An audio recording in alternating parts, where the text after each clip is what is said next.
Shirley Chisholm, I must tell you, what a character.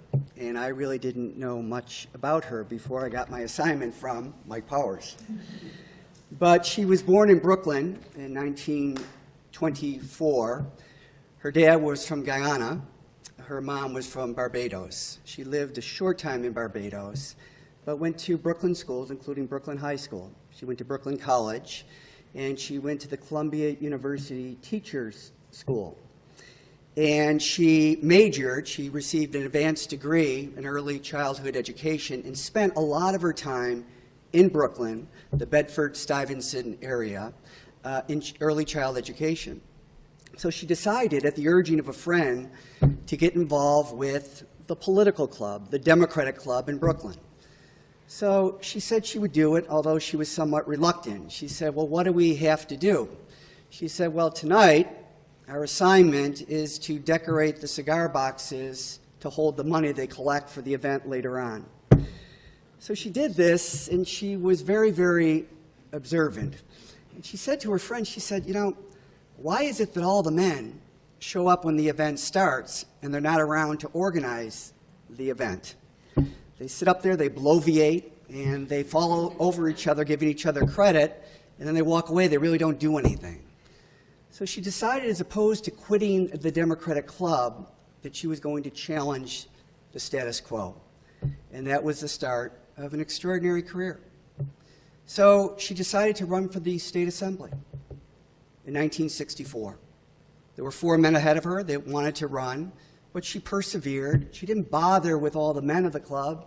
She went to the ladies of the club because they were the human infrastructure that sustained the club. Well, she went on to victory, and she went to Albany and was not greeted with open arms. She was an anomaly. She was an outlier.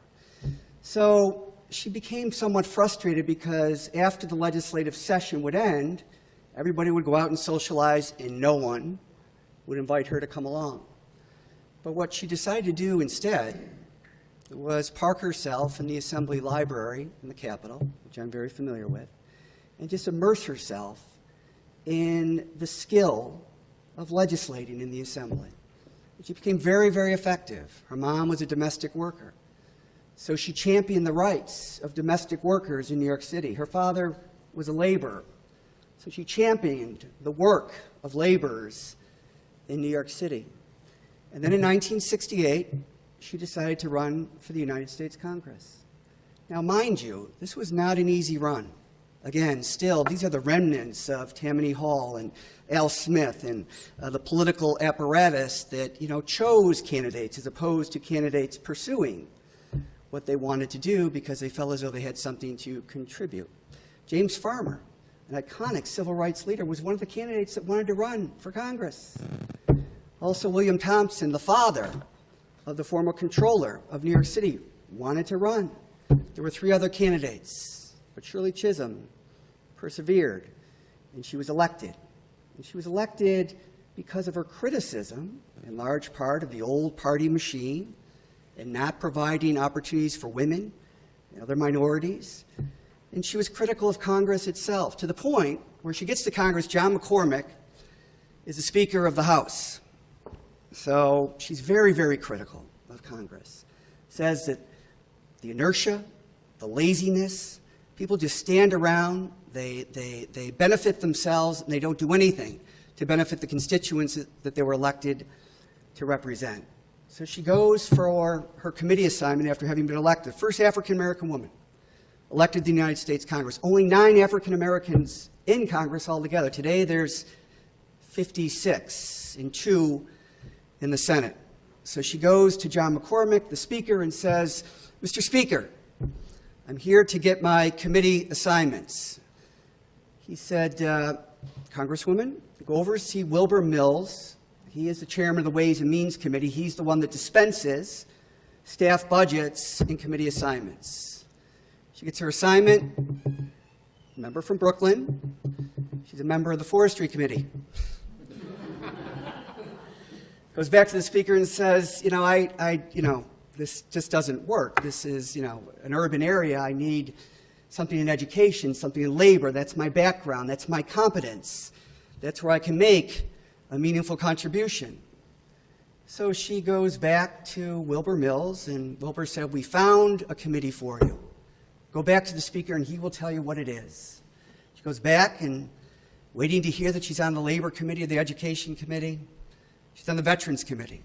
But as opposed to getting mad about it, she said, well, you know what, Mr. Speaker? I have more veterans in my district than I have trees. But she, again, persevered and is one of very few African-American members and African-American women in the United States Congress. She had a special place. You know, with only 9 members, she had a uniqueness to carve out a national agenda, which she did at a time of civil rights, at a time of urban unrest, at a time of great intolerance. Shirley Chisholm, in 1960 and 1972, decides to run for President of the United States. Shirley Chisholm. She was a founder of the Congressional Black Caucus in Congress, but she also voted against black members when they were going for leadership positions, because she always felt that there was a competence issue, regardless of race. She couldn't hold everybody else to that standard unless she held herself to that standard. So who were the candidates in 1972 going for the nomination? George McGovern, Hubert Humphrey, George Wallace, and Shirley Chisholm. So she campaigns throughout the nation. She has a hard time raising money, a hard time gaining support, but she befriends perhaps the most unlikely friend in that whole group, George Wallace, 20th century lead segregationist in this nation.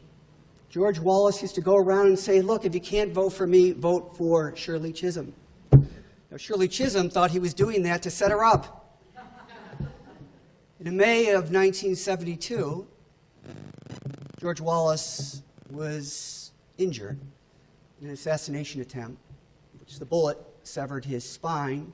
He was in a wheelchair. Shirley Chisholm takes time off of campaign to go visit him.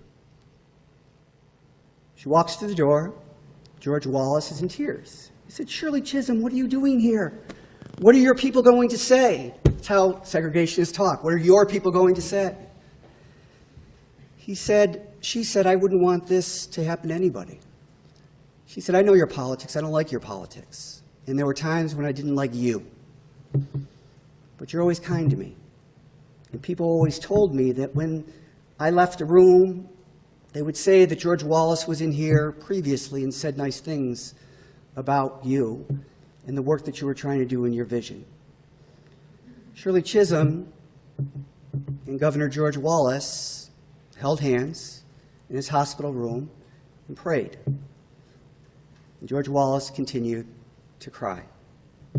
Shirley Chisholm got 154 delegate votes at the convention, about 10% of what you need to be nominated. And in fact, a lot of those votes came when Hubert Humphrey realized that he couldn't win and freed up his delegates to support, particularly the African-American delegates, to support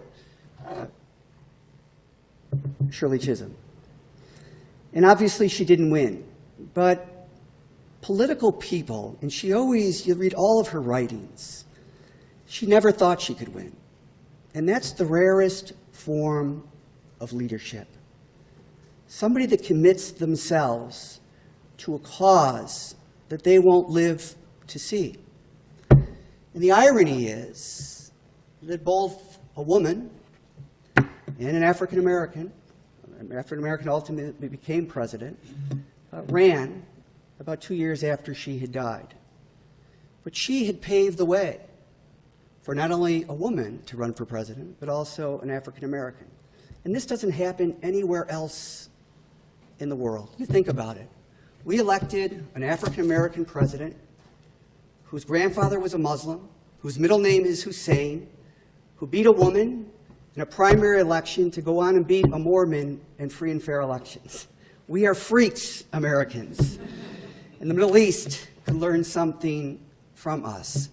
So I think when you look at all of the presenters here today gave extraordinary presentations of really remarkable women making remarkable contributions. But in the context of politics in American government, I have to say that Shirley Chisholm's contributions have been understated. You know, she authored 2 books. She was a very, very charismatic speaker. She was very articulate. She had beautiful diction. But in some journals, they said she had a speech impediment. She had a lisp. But it didn't deter her. It didn't inhibit her. She was strong in her beliefs. And when it comes from inside of you, you can articulate extraordinarily effectively in extraordinary ways to your audience, be it a state, a local club in Brooklyn, or a nation that was inspired by her extraordinary work.